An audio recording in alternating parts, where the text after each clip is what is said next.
Hello everyone, today we're gonna talk about basic principles of ICJ-10. So basically there are 6 basic principles of ICJ-10 and they are principle of binomial nomenclature, principle of priority, principle of coordination, principle of the first revisor, principle of homonymy, and principle of typification. Let us briefly discuss about the principles of ICJ-10. The first one we have is principle of binomial nomenclature. According to this principle, the scientific name of species and not of taxon at any other rank is a combination of two names. The use of trinomen for the name of subspecies and uninominal names for taxa above the species group is in accord with this principle. This means that in the system of nomenclature for animals, the name of species is composed of combination of a generic name and a specific name. Together, they make a binomen. No other rank can have a name composed of two names. And the second principle is the principle of priority. This is the principle that corrects the formal scientific name for an animal taxon. The valid name correct to use is the oldest available name that applies to it. And it is the most important principle, the fundamental guiding prospect that preserves the nomenclature stability of zoology. And it was first formulated in 1842 by a committee appointed by the British Association to consider the rules of zoological nomenclature.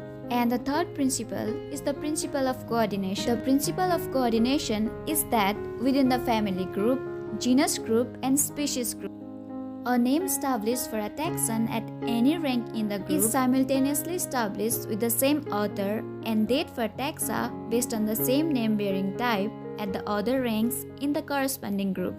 In other words, publishing a new zoological name automatically and simultaneously establishes all corresponding names in the relevant other ranks with the same type.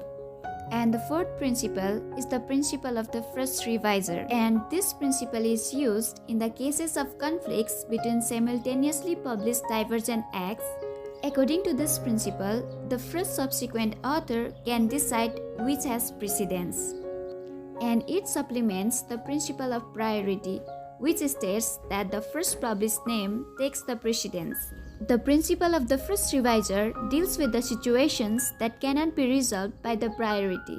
These items may be two or more different names for the same taxon, two or more names with the same spelling used for different taxa, two or more different spellings of a particular name, etc. In such cases, the first subsequent author who deals with the matter, chooses and publishes the decisions in the required manner is the first revisor and is to be followed. And the fifth principle is the principle of homonymy. According to this principle, the name of each taxon must be unique. Consequently, a name that is a junior homonym of another name must not be used as a valid name. It means that any one animal name in one particular spelling may be used only once within its group. This is usually the first published name. Any later name with the same spelling within the group is barred from being used.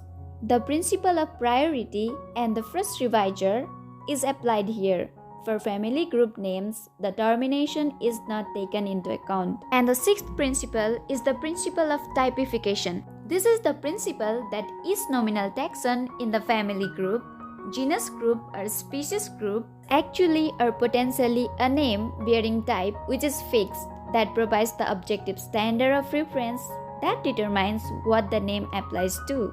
This means that any named taxon has a name-bearing type which allows the objective application of that name. Any family name must have a type genus, any genus group name must have a type species, and any species group name can have one or more type of specimens, usually deposited in a museum collection. The type genus for a family group name is simply the genus that provided the stem to which was added the ending IDAE for families.